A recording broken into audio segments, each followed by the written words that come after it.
Good evening, friends, and welcome to Let's Talk About Ice, coming at you live from Coffs Harbour. My name's Jose, and we have a show for you tonight. We have a very important guest, but before I give the floor to Ben to introduce our guest this evening, I just have some acknowledgements. First of all, I want to say thank you to Gardner Cars for choosing AAIC for their Give Now campaign. Just a reminder, Neo Coffee Cart, that's N-E-O, not even once. Coffee Cart is now open. Make sure if you want to come and visit us, we're at 204 Nerang Street, Southport, for your coffee. Volunteer with us. We are looking for social media assistant. We're looking for an admin assistant and an IT officer. Please email us at volunteering@australianantiicecampaign.org.au. And finally, we now have two op shops. The first is in 204 Nerang Street, Southport, and the brand new one is 130 Scarborough Street, Southport. Please come and visit us for bargains. So, Ben? Thanks, Jose. Well, welcome everyone to Let's Talk About Ice. This is a weekly talk show on Facebook that deals predominantly with ice addiction. Here you have the opportunity to listen to guest speakers, share their lived experience of ice addiction in the hope that sharing can help others. The various guest speakers come from all walks of life, which shows ice addiction can happen to all types of people. Our target audience are people in active addiction or recovery, as well as family members or friends that are looking for support and advice for a loved one who is affected by ice addiction. Throughout the show, we will feature numbers and websites for those seeking further assistance, as well as answering any questions you may have that can be sent via the show's commentary. We want people to know that help is available and that there is life after ice addiction. I'll just give you some numbers. We've got 1-800-NO-TO-ICE, that's 1-800-66-86-423. The family support is 0481 844 555, and AAIC head office is 07 5665 6063. Well, this evening we have Bella. Welcome, Bella. Thank you very much. So I'd like to introduce myself. I am Bella Miller, and I grew up in a town that's from Mount Druitt. I kind of had a bad, since I was 5 years old, my dad kind of left me when it comes to my past trauma. He had left, and Mum kind of turned to religion, which is, I understand why she done it now, but I guess that at the time it was a big impact on me and my childhood. So once Dad left, I kind of had to go to school with this religion, and this religion was, no Christmas, no birthdays and anything like that. So I just felt like I was not normal.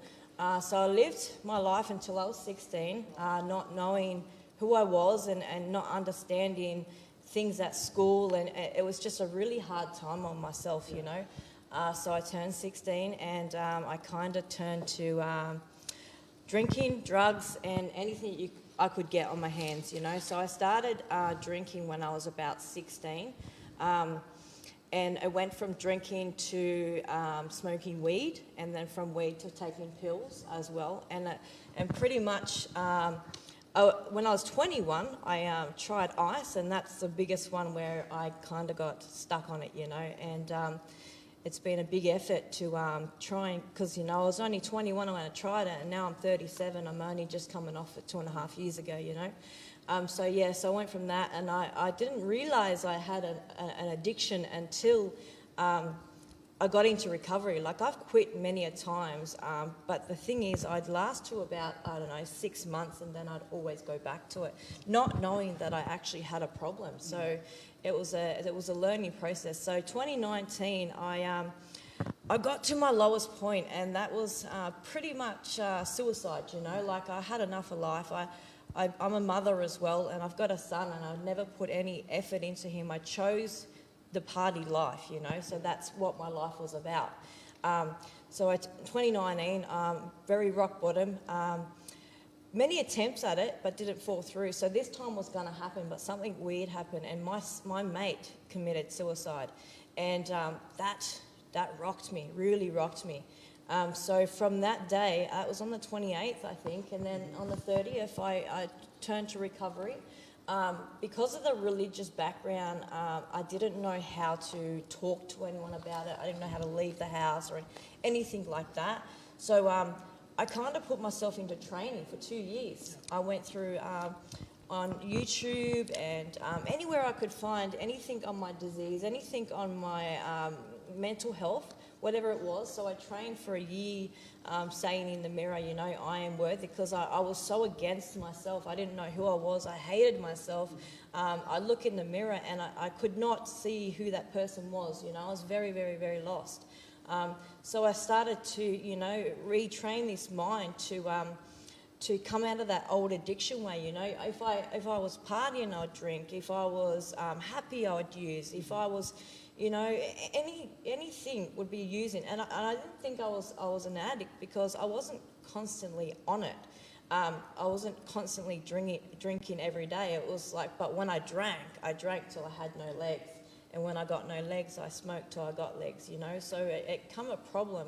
And I thought I was going to die an addict. And that's really scary, because, you know, I've got a son and I didn't want to die an addict, but that's the only way I knew, you know. So I got that change, and I got put through, and I found recovery, and I opened my arms and I opened my heart and I let people in. And that's how things have changed, you know. And I've just come this amazing person, and it's, you know, it's not easy every day, you know, and it's something that I will battle for the rest of my life, because, you know, I remember the first time I took it. I'll never get that feeling out of my head, or that taste, you know. And it's something that you got to really concentrate on, because if you don't concentrate on it, you're going to relapse, you know. And I went through relapses and stuff like that, and it just really, it was hard to get where I am now. And this was one of my dreams, you know, was to get into recovery and build myself to be a speaker and come out to this place and be a part of Anti-Ice campaign. And yeah, so that's one dream that I've hit. And you know what? I had no dreams and I had no life. My life was all around drugs and drinking and all that kind of stuff, you know. I've lost everything, you know. I even lost the 16 years of my son's life, you know, due to drugs, you know. And you can't take that time back. But I guess if you know, like, if we can tell people, you know, you can't just try it and then say, you know, you've tried it. Mm-hmm. Most people try it and it comes the devil's drug, you instantly hooked like that, you know. And it was like that with me, you know. And it come obsessive, like it ruined my life. Like I couldn't get up, I couldn't clean, I couldn't even shower. And when I went to get up to go and get stuff, I would take one smoke, no fuel, no shoes, no shower, no nothing, and I'd just take off, and off I went. And then I'd get on it for like 4 days, and then I'd come back, and that was it, you know, like do it all over again for 17 years, you know. That's just unhealthy. It saddens me, but to be where I am now, I'm truly blessed, you know. So yeah. Thanks for your Just one sec. If you have just joined us tonight, you're watching Let's Talk About Ice, and our guest tonight is Bella, and she's sharing her story tonight.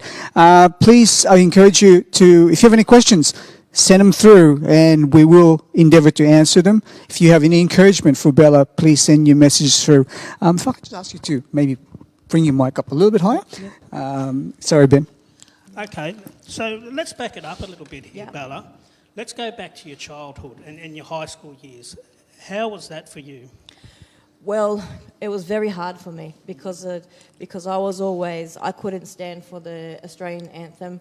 I couldn't celebrate Christmas. I couldn't do birthdays, so I was picked on. Yeah, I wasn't with the nerdy kids, but I wasn't with the kids that were, you know, cool. I was with nobody. I was very alone, you know. So yeah, it was not good. And when I turned 16, I didn't even make it through year 9, but I just was out of there, you know, not accepted.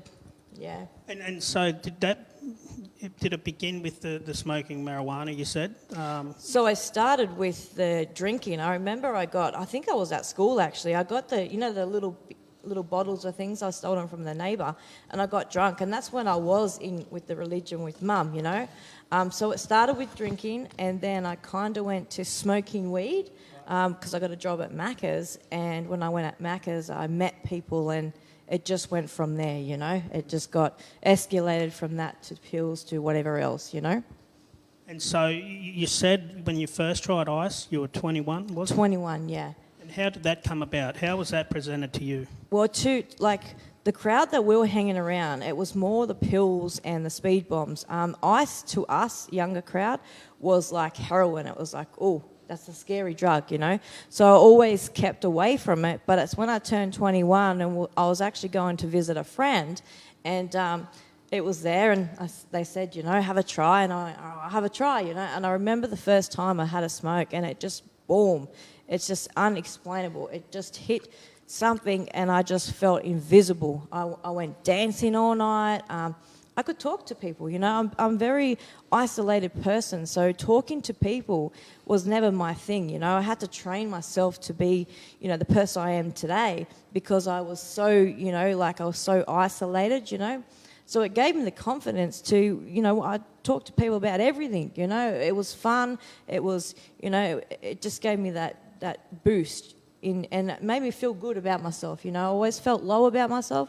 It did heaps to me when I first tried it. Yeah, I still remember till this day, you know. Yeah.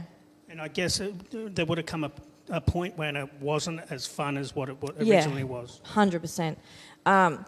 It just escalated where I started to lose stuff, and I would sell stuff for it. I started to get money off ways that you shouldn't get money. Yeah, it became a problem. And then it kind of I just hit a rock bottom, and I was done chasing it, you know, because I was always chasing it, and it was for nothing, you know. It wasn't, at the end, I wasn't even going out talking to people. I was just at home getting on it, and then cleaning the house, and then go back to sleep for a week, and then get back up and do that again. It just got to the point where I was tired of chasing it for, you know, it wasn't high anymore. It wasn't fun anymore, you know. It was just a problem. Yeah. No, Ben's story is like when you talk about rock bottom. Ben's rock bottom was he was living in containers. You know, my rock bottom. Yeah. And I don't like using that term rock bottom because there is always a basement. There is always a basement in every rock bottom, right? So, but anyway, you know, you went to prison and homelessness. So when you say rock bottom, what does it mean? Suicide. Yeah. Giving up on life. There was no purpose for me. I was just an addict. That was it. End of story. I wasn't a mother. I had a son, but I wasn't a mother to him. Rock bottom was there was no purpose. There was nothing in life. I could not feel real my whole life. I was kind of like a human shell, you know. There was no feelings until I found recovery. I realised I had feelings, you know, but the rock bottom was like number of attempts of suicide, you know. I took all the pills and still woken up, you know. Something was keeping me here. So it was just, yeah, that was rock bottom. And then like my mate took his life before I took mine. So it woke me up because I thought, if I feel like that with him, what about my son, you know? And I thought, holy crap, I've just thrown everything away for this silly thing that's not even worth it. You get highs going to the gym, you know, you get highs, you know, chasing your dreams, but I had no feeling here, and I just didn't feel real. So that when I had the drug, I felt real, and then I just kind of, it's really hard to explain, but it wasn't a rock bottom where I was homeless. It was a rock bottom where, like, I just didn't want to be a part of this life. Like, I didn't know how to deal with the outside world because of the trauma from a child, you know. It was a confusing, you know. I had to learn how to do adult stuff, you know, because I was a baby when I got into recovery. I didn't know anything, you know, because with the religion, the outside world is bad, you know, so you can't have friends unless they're in it. You can't do this. And so I kind of had to, you know, I would have friends and relationships and even pets, and they would never last because I couldn't connect with anything. And I guess the grief of losing someone that's important to you, and we all have that experience, would have compounded that feeling of isolation. Yes. I also... the weird thing is I didn't know the guy a lot, but see, I didn't talk about Dad all my years. And I think I kind of mourned for my father when this happened. And it really affected me in a real crazy way. And you know what? Since I found recovery and that has happened, I know he's been beside me. His name's Josh. He's been beside me because I could feel him push me through, you know. And it's just, it just showed me, like, suicide. It was a suicide, what do you call it? It was a ripple effect, you know. He done it, I felt this, and then I felt my son, and then I saw, and I was like, oh, maybe I've got to fight for this, because, you know, if I can understand my addiction and my mental health, I can teach my son, you know, because it's in the genes, you know. My Uncle Ray, he would never leave the house, so it's we've all got that problem, and I want to be the one that changes it, and I don't want my son to go down this path. I don't want anyone to go down this path. It's 17 years of torture, you know. At the start, it's great, you know, it's so much fun, but it takes your soul, and, you know, it's something that's not worth it, you know. And then when I threw everything away, you know, everything was gone. It was just left with me with, you know, like, I've never been a good mum. I was just like, what's the point of being here? Like, there's no point, you know. So that was my rock bottom, was just not feeling worthy to be on this earth, you know. I got nothing to offer but being an addict, and an addict was always looked at, you know, like someone crappy, you know. So, yeah. Let's talk about relationships with people, with your family. You've had a child, so I imagine there was a partner there at one stage, or there still is, Yeah. I'm not sure. And also let's talk about that friend that you lost to suicide. So, yeah, tell us about your relationship with people in ice addiction. Relationships and friendships, it was just push everyone away. I've pushed everyone away from the start, since a young girl, you know. So when I got that drug, I, you know, would come out of my shell and that, but I would never let anyone in, you know. I just pushed, and nothing worked for me. The only thing that I could keep beside me and do well at was being an addict, you know. So when it comes to relationships, like, I've never stayed in relationships. My boy I had to give my boy away. I did the best what I did for my son, because I was an addict and I was a shitty mum.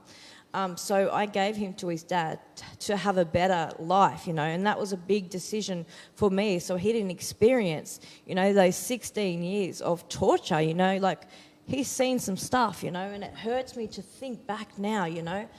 So his dad, you know, he took him on, and I just don't have relationships with people. Even now, letting someone in is super hard, you know, because it's in my bones. It wasn't just because of the addiction.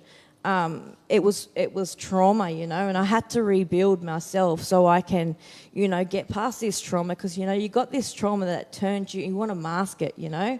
And that's what I did. I masked it, and then I come out of it. And now it's about trying to keep people around, because, you know, all I've known is to be a runner. Mm-hmm. You know, I run from everything. How much did this drug grip in your life, like on a daily basis? How much was this drug controlling you? Well, if I wasn't asleep, I was on it. So it took a lot of time off me. It took a lot, man. Yeah, definitely. If I wasn't on it, I'd be sleeping, and that's what I do. Sleep for a week, wake up, party for 4 days, sleep for a week. So it was just ongoing, but most of the time it was just all about that. It was that, get that drug, didn't care what I was wearing, I just get that one cigarette and off I went, you know, just to get that hit really quick. I needed it, you know. And I was driving fast, and I was not thinking, I was not watching the road.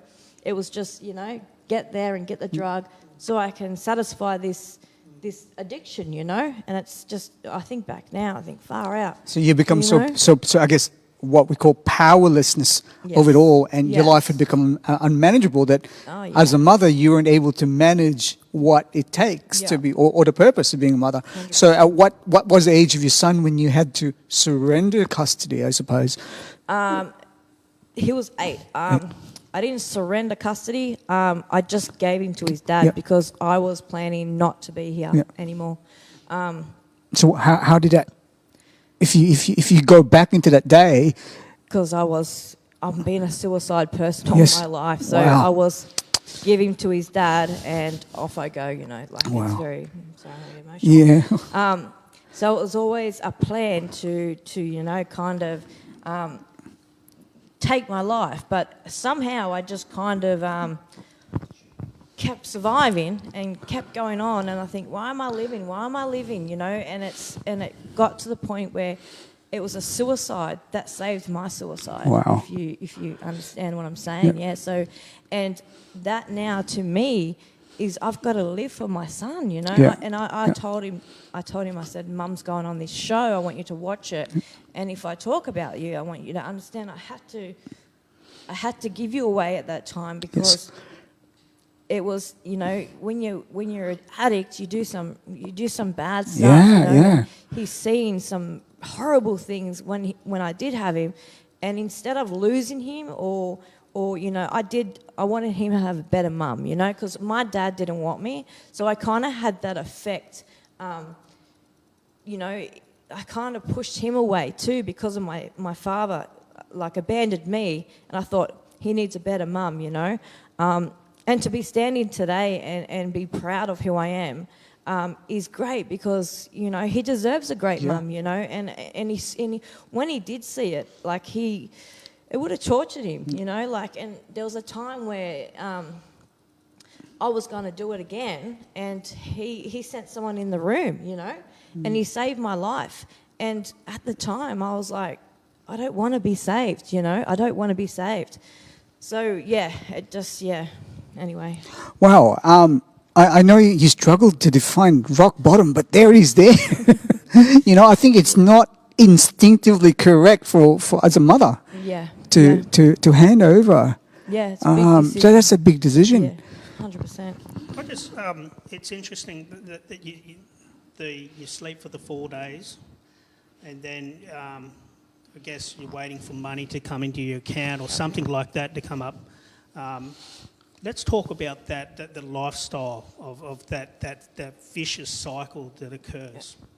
Okay, so I'd party for a couple of days, sometimes up to a week and a half, and then I would, once I go to sleep, I just sleep, and I sleep for a couple of days, 4 days straight. I wouldn't even get up to eat or anything. My family would bring my food into the room because I was so, messed up. My body knew when it was Thursday, payday. I could be in bed so depressed, and it knew, it's payday, And I always had someone that would tick me up as well. When I didn't, I would sell stuff at the Hock Shop. I've never gone to the point where I sold myself, but it was, if I kept going and if I wasn't scared of, the needle or anything, I would have went down that path. But it's all about, who I knew, and I'd get stuff before my payday, but if it was payday, it knew, and I'd get straight up, and that's what I said, I'd be off I go and get it, But I knew a lot of people, so I didn't have to struggle a lot, but it was a thing that, yes, I knew when it was payday. Yeah. So where was your stomping ground, so to speak? Shalvey, Mount Druitt was my stomping ground. So I got out of there and moved up to Grafton, and I kind of fell back into it again, but not for long. I had a beautiful car, and I kind of rid that off as well. Lost a lot of things, as I said, and then that's when I found recovery. But Mount Druitt, Shalvey. So I grew up in a low town. Most of us don't make it out. Like my ex-husband said that I'll always be someone from Mount Druitt. I'll never be anyone. And I thought the same as well. But I'm standing here today. Saying who I am and how far I've come. I've built this person of myself. I haven't had any.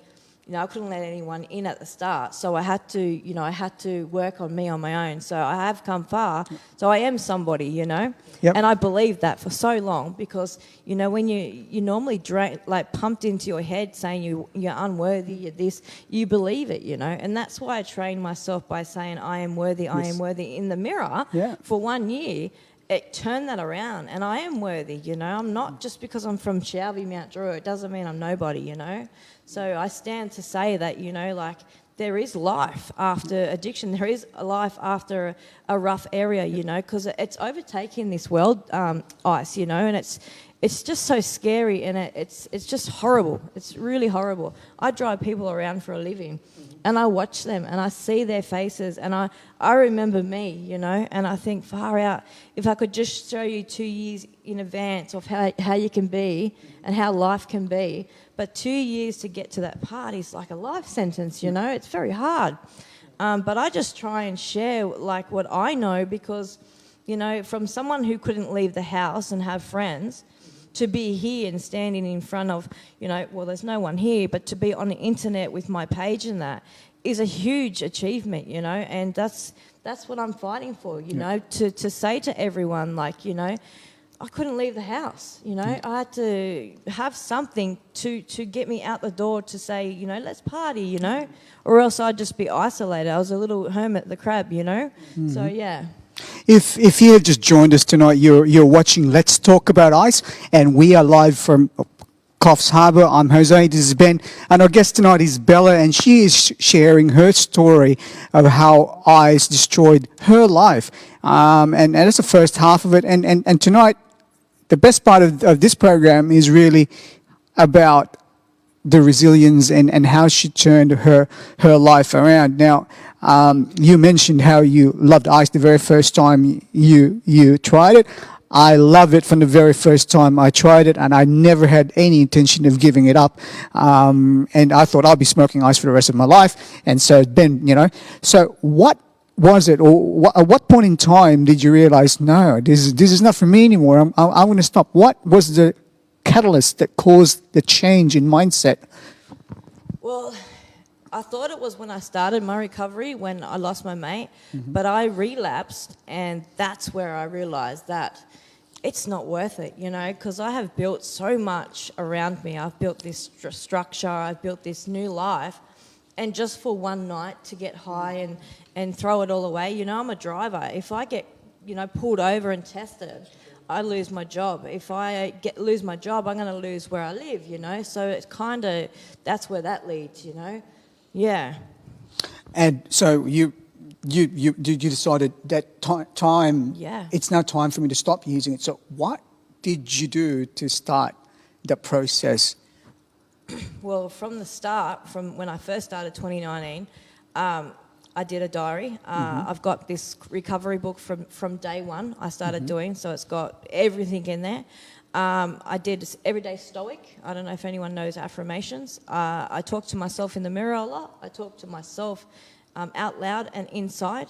I joined the gym, which is massive, and I chased a page which was an addict. So I put my mind to so many things, because if I don't keep up with these things, I'm going to relapse. And that last relapse told me, like, I got scared because I thought, I had so much fun, but it's so bad, you know, I'm going to go back. So that's when I signed up to the gym, and I said, nah, this is it now. I want this so friggin' bad. I got hungry, you know, and so I just put my full effort in, and I hit the gym, and without a fail, I meditate and I do stoic every single morning. So that's my routine. I don't pray or anything like that, and I run a page which is so addicts all around the world go on there as well. Wow. And I tell my story on there, and I've done it from step one, you know, from myself. So they watch that, and that's what they're going to be watching on here as well, because, you know, I said I'm going because this was my dream. And they're just really proud. And then now I recently have joined MLM, which is recovery products as well, because we want to move forward in helping recovering addicts. Yes. Because, you know, you destroy your body, you know. And I know for a year, my body took so long to repair itself, you know. And the first year was getting past that 1 year. And then the second year was finding myself, you know, because I didn't know who I was. So it's, you know, it's the routine that you've got to keep every day, and you can't not do it, because as soon as you don't do it, you're setting yourself up for a relapse, you know, because the addiction, the disease is still still there. It doesn't go away. It's always there. And it's waiting for that opportunity to, you know, poke out, and it can come in all forms, you So know. what does did you say MLM? What does it stand for? It's a Viseo product, so Yep. it's anything to do with detoxing Yep. in 4 weeks under supervision. It's energy that brings your energy up, and it's instead of having to absorb it, it comes through in a form which is science, is a science background. That releases it straight away, and it's not addictive, you know.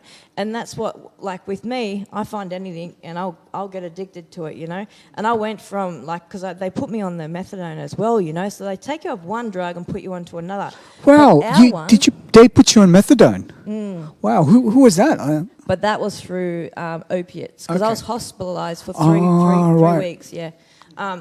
So these products help you kind of boost your immune straight back up, and we also, our team is a recovery team, so we have like the meetings, and then we've got to do the hard work, and then find people to join the team. So it's all based around recovery, right? So it's, you know, I used to wake up and not want to live.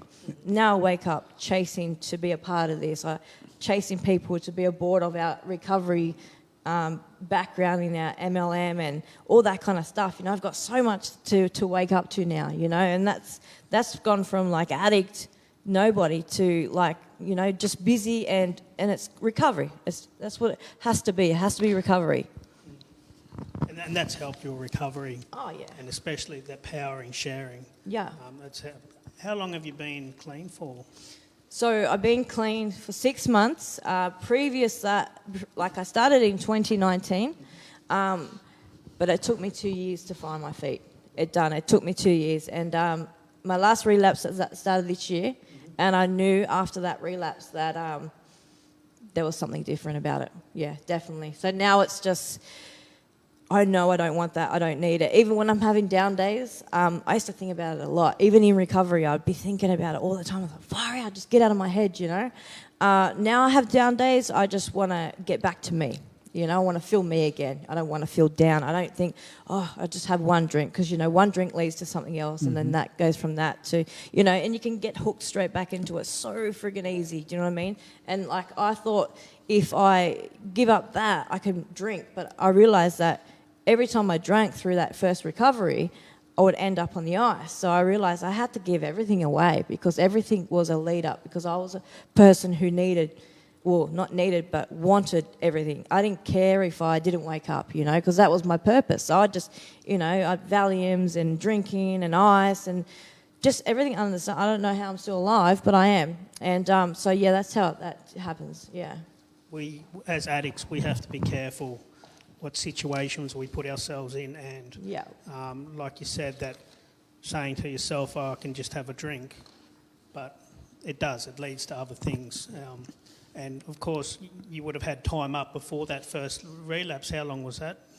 I went 1 year, 3 days, and then I went 8 months, and then now I'm 6 months. So, but previous to that, I quit, and I used to always make it to 6 months, but I didn't know recovery until I went into recovery. I always thought it was just quitting, but recovery is where you've got to do all the work to stay in recovery, you know.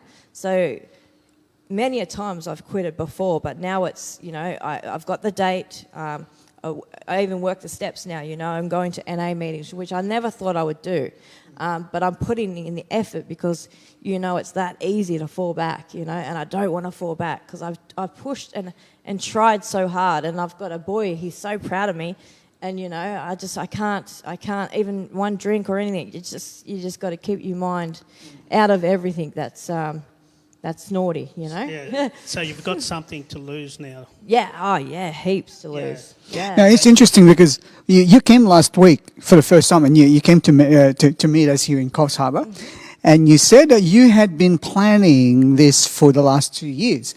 So, and then you've relapsed, right? So there's something happened. There must be something that you did 6 months ago for your recovery that's different, because you're saying that you were isolating and you didn't have you didn't have I guess the capacity to come and front up and talk to people. Yeah. But then now you are, look, I think she's being humble, but she's actually a businesswoman. She's an entrepreneur, right? So she's running her own business. So there must be something that you're doing that you didn't do prior to, say, January. Yeah, I think it's just the page I run. I do a lot of, well, I don't go live because I'm always scared to go live because I haven't beat that fear yet. But I do a lot of videos, pre-made videos, and that's how I taught myself to come here today. It's just building myself. That's how I done it. Wow. And it's all from home. I never seen a counsellor. I couldn't let anyone in, you know. So I just sit in front of my phone and I'd do a topic. And then I'd post it, you know. And I couldn't look back at it because if I looked back at it, I'd be judgmental of myself, you know. So I'd say, nah, just send it. And then, you know, I do another one, and they get longer and longer. Now I can actually make phone calls and do Zoom calls. But before, I couldn't do it. But I had to build, I've literally built this person I am. I've done it myself, and that's how I've come me today. Do you know what I mean? So it's concentrating and searching for your soul. What I did is I soul searched, you know. I soul searched on the internet, through YouTube, you know, the way I feel. Like a lot of times where my life, I always felt like I was out-of-body experience. And I looked it up, right? And it means that you've had bad trauma. This is why you kind of feel like you're out of your body all the time. And I thought, okay, so I understand that now. So when I get to those points where I'm at work and I kind of feel like I'm not connected to me, I know I just got to get through that day, get through work, get home, get into bed, and wait for me to return, basically, to the me that I've trained and made, you know. So I'm very aware of things that are coming up only because I searched, you know. I searched 2 years I spent on myself, you know. And plus the COVID come out, and what the good thing about COVID is I wasn't allowed out to start off with, which didn't bother me because I don't have friends or anything because, you know, I was an isolated person. So it gave me a chance to get to know myself, because if you go into recovery and you get put out to, you know, work or something, you kind of fall back into it because, you know, you're around the old crowd, you're around, like, humans were my trigger. It doesn't matter if you're an addict, if you're whoever you are. Humans to me were a trigger because of my past. So that's, you know, how that works. So, yeah. What's your son's name? Itai. Itai. Yes. Hi, Itai. You're watching. Welcome. If you're watching us show tonight, your mum is with us. So tell us about Itai. What's your relationship like today, and how old is he? And Yes. So this one will get emotional. So I'm working on it. Like, I could never call him. I don't even really know his dad because I couldn't let anyone in, you know, because I blocked everyone out. So yesterday I rang him and I said, Ty, Mum's going on the show, you know. If I speak about you and I get a bit sad and that, and if you hear that I had to do what I had to do at 8, it's because I did the best for you, you know. And so, like, I've been up here for 5 years and I've never gone and seen him. That is shitty. Do you know what I mean? Like, that is not a good mum. Since I found recovery, I've been trying to go there, but you know what? This COVID has got in the way, which is not going to let me down. So I ring him a lot now. You know, I try and speak to him because I have a speaking problem with anyone. So that I'm working on. He's almost 16 now. He's a beautiful boy. His dad's done well with him, you know, and I thank Maddie so much. But yeah, I'm trying to rebuild because, you know, I know I was pretty bad, and he's seen some, you know, till he was 8, he's seen some pretty bad stuff, and he, you know what he says to me the other day, I'm so proud of you, Mum. And I get upset because I should be saying to him, like, Ty, I'm so proud of you, not your son, 16-year-old, saying to you, I'm so proud of you, Mum, you know. And it just kind of hurts because I should have been that mum, you know. I should have been that, you know. So now I know that I've got the chance to understand myself, so I can understand if he ever goes through that drama, you know, because it's a thing that runs in the family, and it's so easy to fall into a drug scene when it comes to peer pressure and humans and whatever else, you know. So I thought, if I understand me, at least I can maybe save him. But he seems like he's a good kid, you know, but I was a good kid too, you know, and I got taken away with the ice, and it ruined everything. Yeah, So, I think the best, and you can probably understand. Do you want a tissue, Ben? Yeah, sorry. I don't want to cry. No. You probably know what I'm talking about. That it is not uncommon for an ice addict to be using in a house where there are 2-3 generations of one family using, right? So the fact that you had a presence, addicts do things that we would not normally do if we were sober, right? So it's not that we're a bad person, it's just that drugs are the driving force of our life. So one of the best things you've ever done is to say, look, you know what, I do not want to do this in front of my son. Otherwise, the risk is quite real. I have been, and you probably too, Ben, the same, present in a house, and you will have 3 generations, one family smoking that pipe, right? And there's a big difference between abstinence and recovery. If recovery was just locking, I've been in and out of prison a number of times, and I might not use for 6 months, but I'm still an addict. It's not when I started to work on myself. Now, I hear a lot of people will say, oh, now I'm clean for 3 months. Now I'm going to go and rekindle my relationship with my partner. Or I'm going to go, especially men. Men love this. Oh, no, I've got a son I haven't seen in like 12 months, right? And now it's time for me to then rehab. And now they've come out of rehab, and it's time, instead of working on themselves, what they want to do is they want to rekindle that relationship. And then I said, where were you for the last 12 months? I said, I was in rehab. And what were you doing before coming to rehab? I was in prison. So wait a minute. So your son didn't need you for the last 2 years. And suddenly now you want to go back without working on yourself. So I take my hat off you. Thank you. Yeah, so you've done a lot of work by the sounds of it.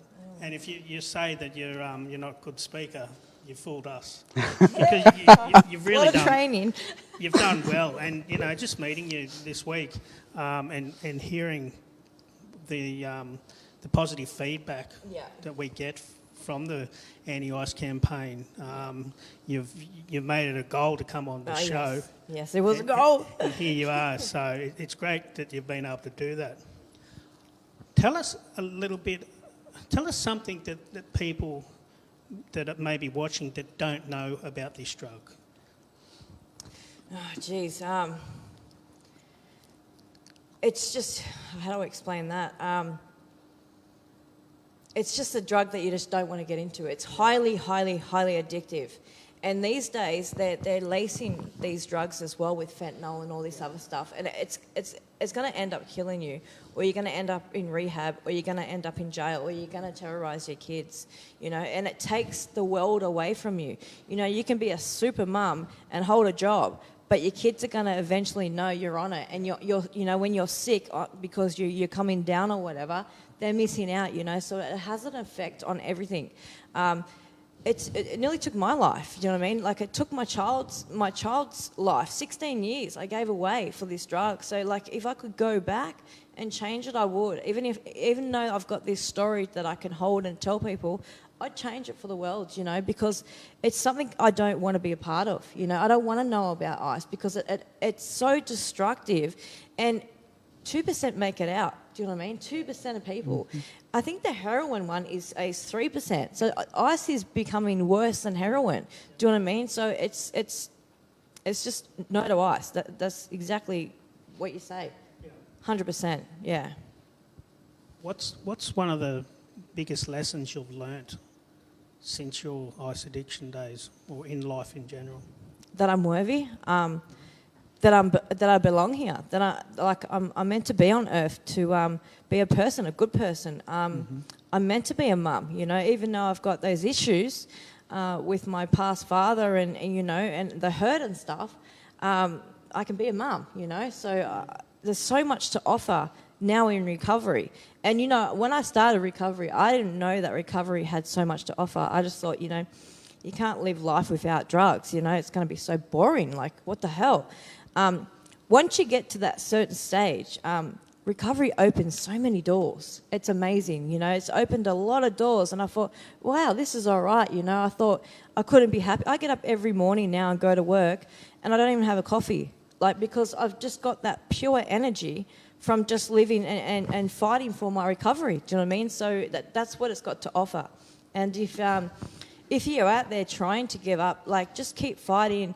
And what I did is, like, just train for yourself, you know, work out who you are and find a recovery family. Find people who can connect with you and understand you. And don't isolate. Isolation breeds addiction, you know, and it does. It starts in pain and it ends in pain, you know, and it's a life sentence basically, you know, like I almost died of it. Like I didn't think I was going to be here today, and I stand here and I think, wow. But, you know, I was going to die an addict. I knew I was going to die an addict. I didn't think I was going to get off the stuff. Like, it was that bad. I was that intensely addicted to it that was my life. That's all I knew. Do you know what I mean? So you spend all these years, you know, chasing that stuff, and then you go, bang, don't have it anymore. You think, oh, you know, but you can get through it, and it takes a lot of effort and hard effort, but you've got people like us to guide you through it and teach you that there is happiness, there is freedom. You know, I've got freedom now. I found freedom at the start of this year, and I've never felt better, you know, and I think it's all worth it. Those listening right now to what you're saying, they may be a loved one or they may be themselves in addiction, and they've heard your story. What would you suggest to them right now? I'd just suggest reach out to any page you can find, Anti-Ice. This is the guys that I saw on the TV. When I first got into recovery, I saw them on the news. I was like, oh, so I set that as my goal. Make some goals. Put some goals down and chase those goals. Do a journal for every month that you pass. Do a journal, ups, downs, lows, and you'll find your trauma. You'll find your triggers when you write down stuff, you know. That's what I done. And to ones that, you know, that do the God thing, go to NA, because NA is amazing. I've been going there, and it's really good, right? But I've always had that godly thing, and I'm letting that wall down now. But yeah, you got to reach out, and you've got to really find others that understand you, because there is others out there, because we were you know what I mean? Like, we were on your level at one stage of your life, and we've gotten through it, and if we can, anyone can, you know? So that's what I've got to say. It is possible to get recovery, Yeah. and stay in recovery. Yeah. 100%. So where to from here? What is your share us your dream of because you'll be a very busy person. My dream is because as an addict and people in recovery, we always lose our teeth, right? So when you lose your teeth, you don't want to smile. All my back teeth, I'll be honest, I haven't got them. I went to get some new teeth through the government, and they said my teeth wasn't bad enough, but I have no chewing back at the back. So I thought, okay, no worries, I'll wait on the list until I have no front teeth. So my dream is to help people in recovery. When you hit a certain level, you get a smile, because, you know, without a smile, you can't smile, you don't feel good. Your smile is your first thing that people look at, you know. So I want to do that, and then I want to run a house for recovering addicts with my products that, you know, can detox you in 4 weeks, can get your body, your immune system up. We've got all sorts of stuff on that program, and just really concentrate on helping others. And because my recovery took so long, I want to speed it up, because if you have to wait that long to feel that freedom, people are going to give up, you know. So if you got a quick effect and the right, you know, surroundings like this that speed it up and give you your inner feeling, and you want to live and you are worthy, I think you're more likely to, you know, possess. Yeah. That's great. So in 5 or 10 years' time, where do you see yourself? In a Bentley? No, just kidding. Same place, just helping addicts, yeah. I want to help others, because we're looked down on, same as people in jail. We're all the same breed. We've been to jail, we've had drug addiction, we've got trauma, you know. And as soon as you reach through that trauma and get past that and start your life, I want to help them to get to where I am, you know. And I've done it with no one. So, you know, I can teach people how to get there, you know. If I had a place that, you know, the real ones that want to come in and get help, you know, and we can sort it out and get them to where I am, because you can do it with people around you, and you can do it on your own as well, because I'd done it on my own, and now I've reached it, and I had to do it on my own to come here today. But I saw you guys on the news and I went, I want to be a part of that. And I was hopeless. I couldn't even talk to my own family. And I was like, I want that. So I trained. I trained at home and I trained and I trained and I worked on me so I can sit here today and tell my story. Wow. And you speak very well. I'm very You're well, very- thank you. You're very articulate, and you come across that. You're very well spoken, and kudos. Well done. Thank you. What are you doing? Are you working at the moment? Yes, I'm a driver, and I also work on Vaseo, which is, if you want to know about the products, it's at wasaddict.vaseo. So that's my side business, which I want to get running so I can get rid of the job I'm in, because it's very hard being a driver when you take people around the area, So I'll maybe want to work that twice a week and really concentrate on people who are reaching out. And there's a lot reaching out on my page. I run my page and they're all around the world. So I want to make that, I want to get a bus and travel, because I've got my side business. I'd love to take my son with me, Yes. And just live life. I've thrown it all away. Yes. And I'm living now, and I've got the chance to be a part of this world and help others, because I can just see it all around me, and it's heartbreaking, And I just see myself, and I think, geez, I want to just travel and Watching at home, it will be in the text box. Was a addict? We will put that there, so you will see. It's brand new, 2.5 years I've been working on that too. I've got to release it because I was scared that someone was going to take it off me. But yeah, and I got my personal page, but you can add me on that as well. But yeah, very proud of that as well. But you guys have got me here because that was my dream. And if I didn't see that lady on that news, I don't think I would have had hope, because I went, wow, that's me. This lady can do it, I can do it, So your message is getting around. It just took me a long time to come a part of it, but it helped me. And I watch your lives and that, I get in there, and I comment sometimes, But yeah, no, thank you for doing what you do and having me on here as well. Thank you, Bella. And you're genuine about that. I can see that. Yeah. We all know what ice addictions, what it does to people, and how hard it really is, and to be able to find a way out of that cycle, that addiction, that horrible burden. It's great to hear that the feedback that you've given us, and that you've come here and you've come on the show, and I really do believe there's people out there that will hear this message. And, they will be able to resonate with it and get something out of it. So it's a great message. You're one of the, I wouldn't say lucky ones, because you put the hard work into it. Yeah. And so, but the message is it is possible. It is possible. And Bella's living proof of that. And I don't know. Have we got much longer left on the show? Yeah, we've got a couple of minutes left. I just want to say thank you so much for being part of the show tonight, and I really do hope too that you can come back and also host show with Ben. Thank you, Mick, for being there at the back. Hey, Mick, shout out. I just want to say thank you for the Salvos Church where we use this service. Just in Coffs Harbour, the Salvation Army Coffs Harbour have a recovery service, and we call it Transformation Life Cafe. It's on every Wednesday night between 7 and 8, and we have guest speakers from all over the world.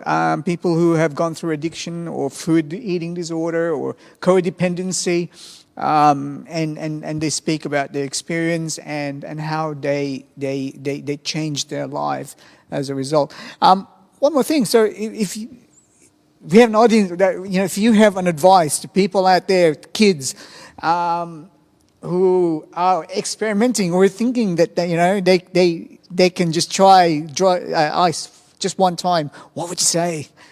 I'd say don't do it, because it ruins everything. It's not worth it. Sign up to the gym. That's what I'd say. Yeah, find your release in other ways, and sort out your trauma. Sort out the reason why you're going to pick up. As long as you know why you're picking up, you'll be right. Yeah, I mean, growing up, they do programs through the schools and you learn about drugs, and I don't think, young people, they realise how detrimental an addiction can be to your life. And now that we've sort of had that experience, we can say, look, we should have listened. But you kids out there, we may be recovered addicts, but there was a time in our lives when we thought we'd never get to this point. So listen to the message. The message is not even once, and we sincerely mean that. It's not worth it.